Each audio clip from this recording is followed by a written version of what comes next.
Halo pemirsa, salam jumpa di kesempatan kali ini di edisi perdana.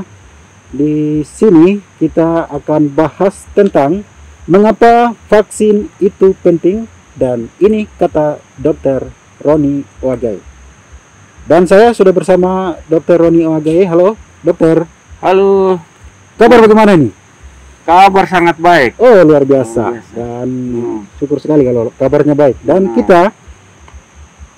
topik kita di kesempatan kali ini yaitu mengapa vaksin itu penting. Dan ini kata Dr. Roni. Ini dia Dr. Roninya. Jadi kenapa kita angkat topik ini? Karena kondisinya kita sudah tahu lah seperti apa di masyarakat kita, terutama masyarakat akar rumput di Wamena ini dan juga hampir mungkin sebagian besar di Papua juga. Mereka menolak vaksin, menolak dilakukan vaksinasi yang sementara ini gencar disuarakan oleh pemerintah, bahwa vaksinasi itu penting, bahwa vaksinasi itu untuk kekebalan tubuh, tapi masyarakat sepertinya informasi itu belum tersampai ke mereka begitu. Mereka tolak dengan beragam alasan, bermacam-macam alasan, mulai dari alasan politis, alasan ketidakpercayaan kepada pemerintah, sampai dengan alasan yang dikaitkan dengan Alkitabiah atau alasan agama, dikaitkan dengan antikris, angka 66 dan lain sebagainya. Tapi kita tidak bahas itu. Kita bahas tentang mengapa vaksin itu penting. Dan ini kata Dr. Roni Owagai. Dr. Roni Owagai ini salah satu dokter anak muda di Pegunungan Tengah yang saat ini bertugas di salah satu puskesmas sebagai dokter umum begitu. Begitu ya, Dok? Benar. Oke, baik. Jadi itu pertanyaan saya yang pertama, mungkin dokter bisa menyampaikan dulu pengertian umum atau apa gambaran umum tentang vaksinasi ini sebenarnya seperti apa begitu, biar masyarakat kita juga tahu.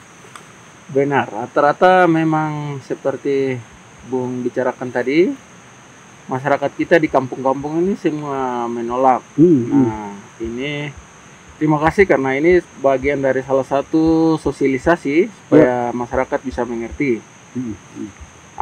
Vaksinasi ini sendiri itu tujuannya untuk menimbulkan atau meningkatkan kekebalan tubuh seseorang secara aktif terhadap suatu penyakit.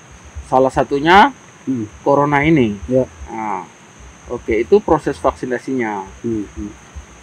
Tujuan daripada vaksin ini sebenarnya apa secara umum kalau kita boleh tahu nih, Dok? Ya, tujuan secara umum vaksinasi itu banyak. Kita seperti vaksin anak-anak bayi.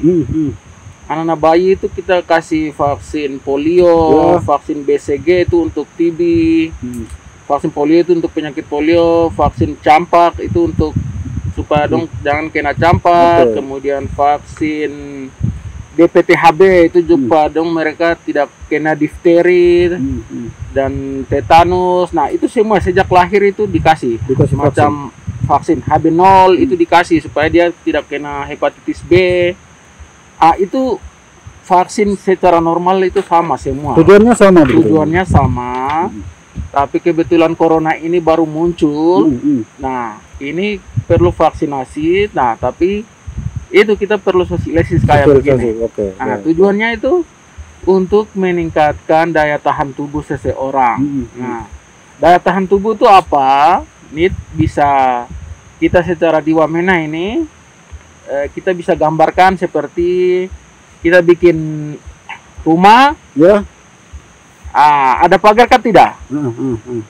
Jadi vaksin sebenarnya seperti pagar begitu? Seperti pagar begitu. Bagaimana ceritanya kalau bicara dalam tubuh manusia tapi pagar nih? Bisa dijelaskan? Ini kan begini, ibaratnya kita bangun rumah, terus kalau kita tidak bikin pagar, apa yang terjadi? Babi masuk ke tidak? Betul. Nah, babi akan masuk, merusak halaman. Nah, ini kan seperti itu. Vaksin ini untuk kita pagari dalam tubuh kita. Macam vaksin-vaksin yang saya sebut tadi itu masing-masing penyakit. Nah, salah satunya vaksin corona ini supaya kita pagari tubuh kita itu supaya corona itu jangan masuk, dan kalaupun masuk sakitnya sedikit.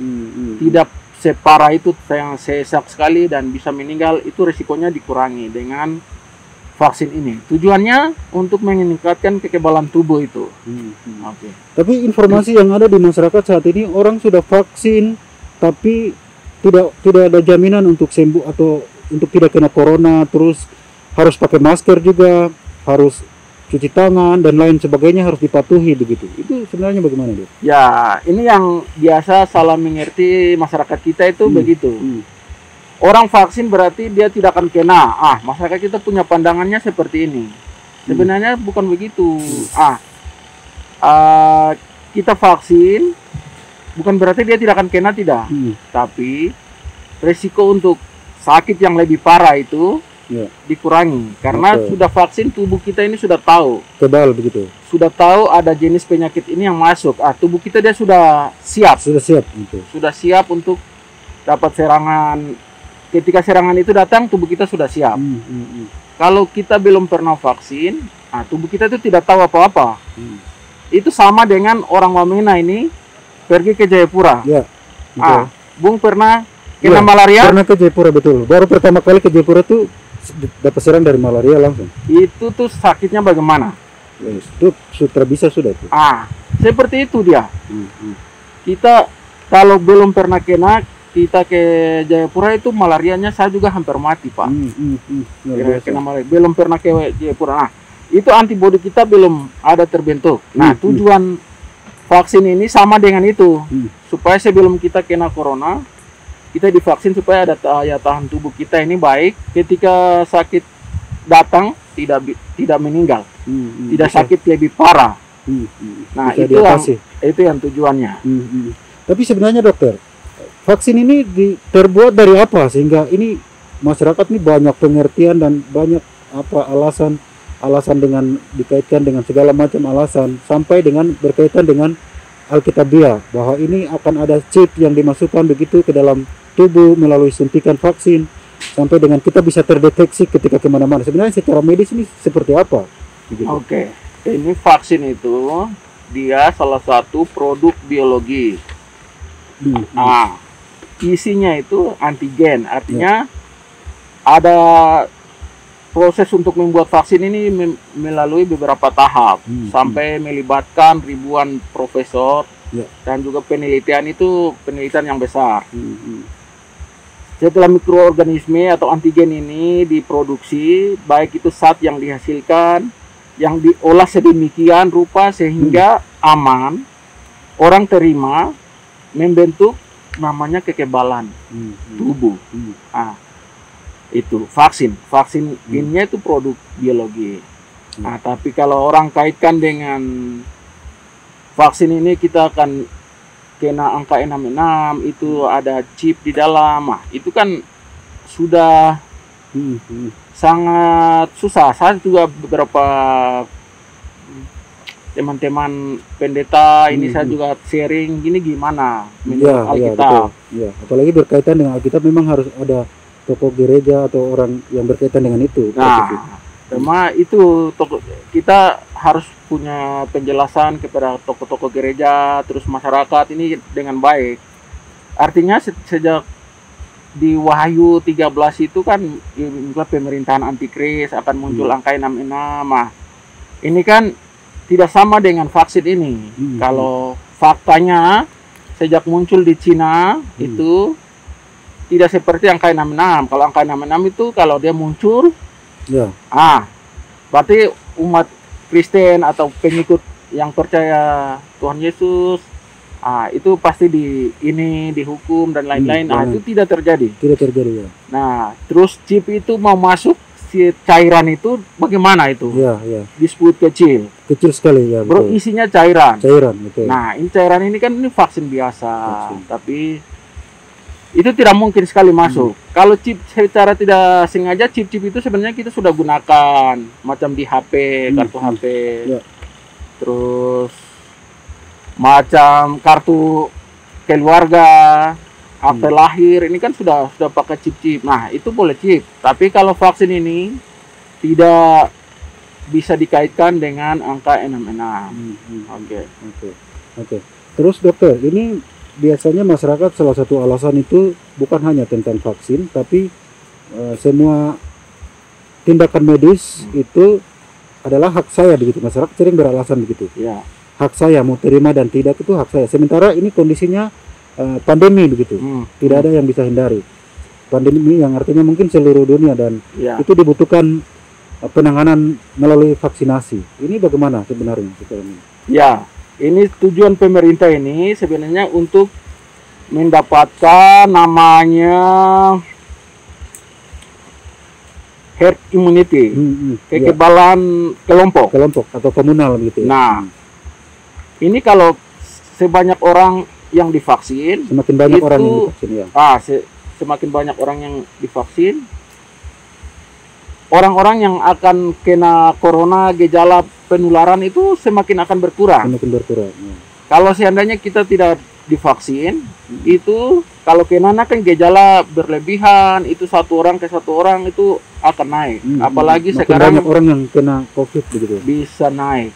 Tapi apalagi sekarang ada varian-varian yang baru. Varian baru ya, termasuk varian Delta dan lain sebagainya. Ini bisa menimbulkan banyak orang tersebar, dan mungkin yang masih muda, yang kita masih fisik kuat mungkin masih bisa bertahan, tapi orang-orang tua kita yang sudah lemah, itu bisa meninggal. Jadi ini tujuannya untuk meningkatkan sesama. Misalnya saya sudah vaksin, berarti kalau saya tidak sakit, ini saya tidak bisa menularkan ke yang lain. Yang lain itu. Begitu. Nah, kalau semua tidak vaksin, nah itu cepat sekali bisa Itu menyebar. justru bahayanya makin besar begitu. Ya, benar. Jadi tujuannya itu untuk herd immunity atau mencapai kekebalan komunal Komunal secara Nah, berkelompok. gitu. secara kelompok. Jadi semakin banyak orang yang divaksin, peluang untuk penyebaran virus ini semakin kecil. begitu. Ya, itu sebenarnya untuk memutuskan rantai penularan itu. Penularan itu sendiri. Kalau semakin banyak, itu penularannya semakin kecil. Artinya dia sudah ada kekebalan tubuh, sudah tubuhnya sendiri bisa dilawan. Artinya keluarganya atau keponakannya yang ada di rumah bisa selamat, mungkin orang tuanya tidak. Karena kita tidak sadari corona ini kapan saja kita bisa kena. Baik, baik.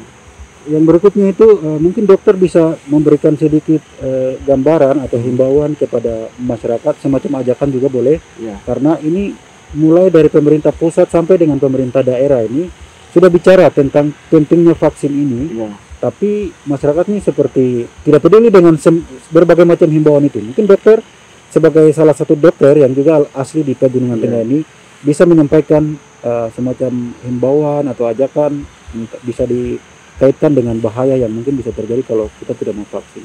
Baik, terima kasih. Ini kan bukan masalah vaksinnya, COVID saja masyarakat belum percaya. Ya, betul. Masyarakat belum percaya. Ini perlu sosialisasi terus berulang-ulang. Kemudian untuk COVID itu memang ada. Ini serangan seluruh dunia. Seluruh dunia ya. Dan kita semua waspada.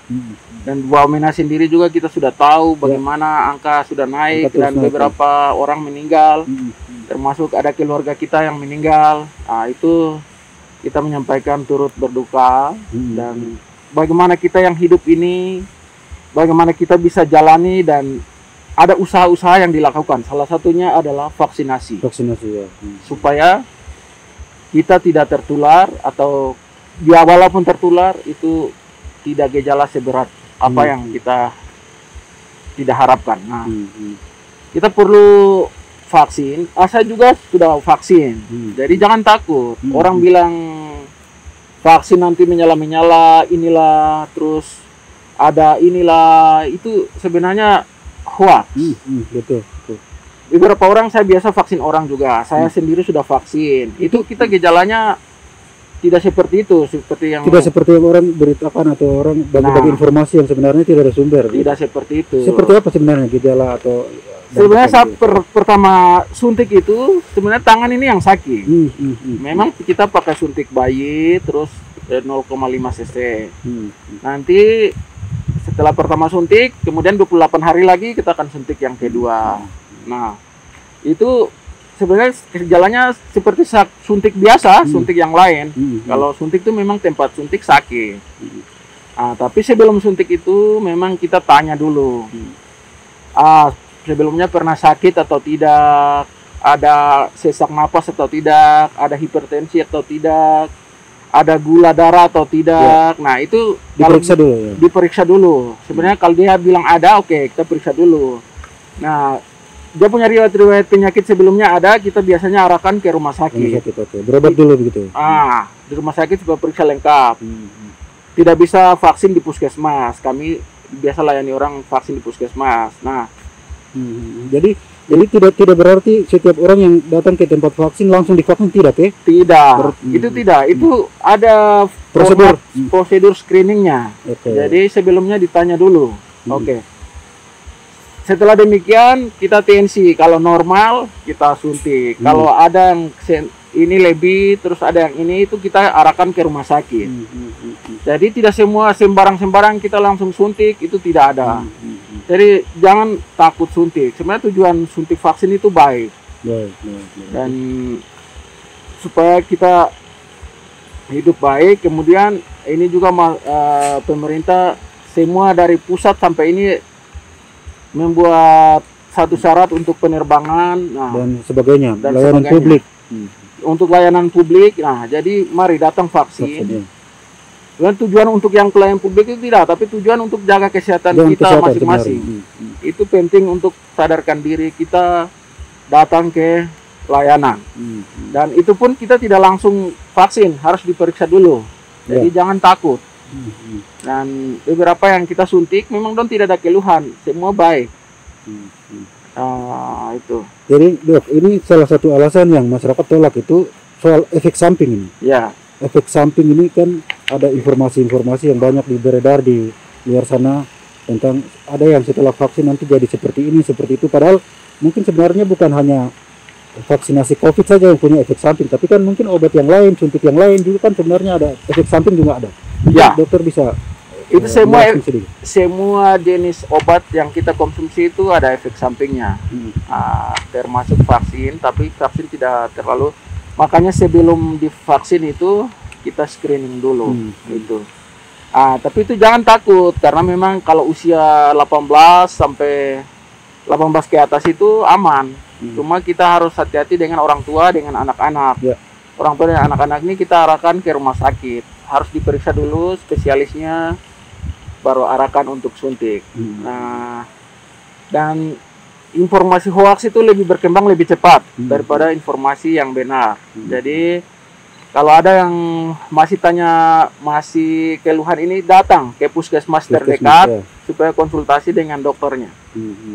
Jadi sebenarnya soal efek samping itu bukan hanya vaksin COVID tapi semua obat yang lain, suntik yang lain juga punya efek samping yang semua obat itu punya efek samping. Tapi tidak sampai mematikan begitu ya? Ya, tapi itu semua sudah diteliti, efek sampingnya ini itu sudah tahu. Nah, itu lebih untungnya lebih banyak daripada efek samping kalau untuk vaksin COVID ini.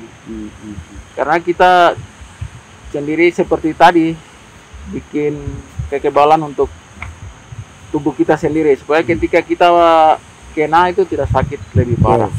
Baik dok, yang terakhir nih mungkin ada yang ingin disampaikan terutama soal ajakan agar masyarakat kita khususnya di Wamena dan Pegunungan Tengah dan Papua secara umum yang kepercayaan tentang corona dan juga vaksinasi ini masih begitu cukup jauh begitu untuk sehingga membuat mereka tidak mau untuk tidak tertarik untuk melakukan vaksin gitu. Ya, benar. Terima kasih. Jadi saya ajak semua masyarakat Jaya Wijaya dan Pegunungan Tengah ini datanglah untuk vaksin.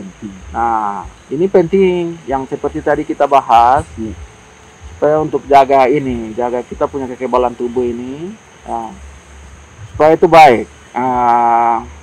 Kita masyarakat ini kita jangan tidak percaya corona, tidak percaya vaksin, tapi kalau uang corona kita datang ambil.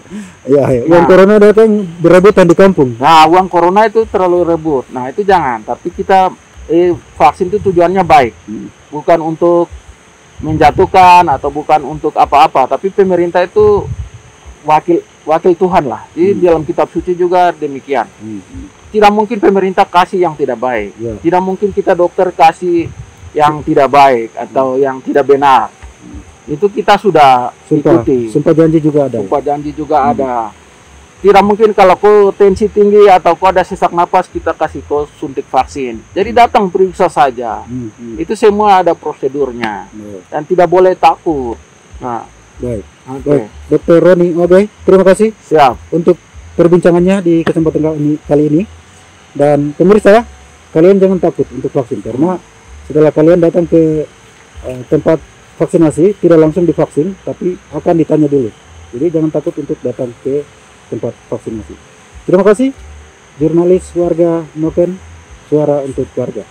Jangan lupa ikuti diskusi kami selanjutnya dengan topik yang menarik lainnya, dan jangan lupa juga untuk like, subscribe, dan share sebanyak-banyaknya.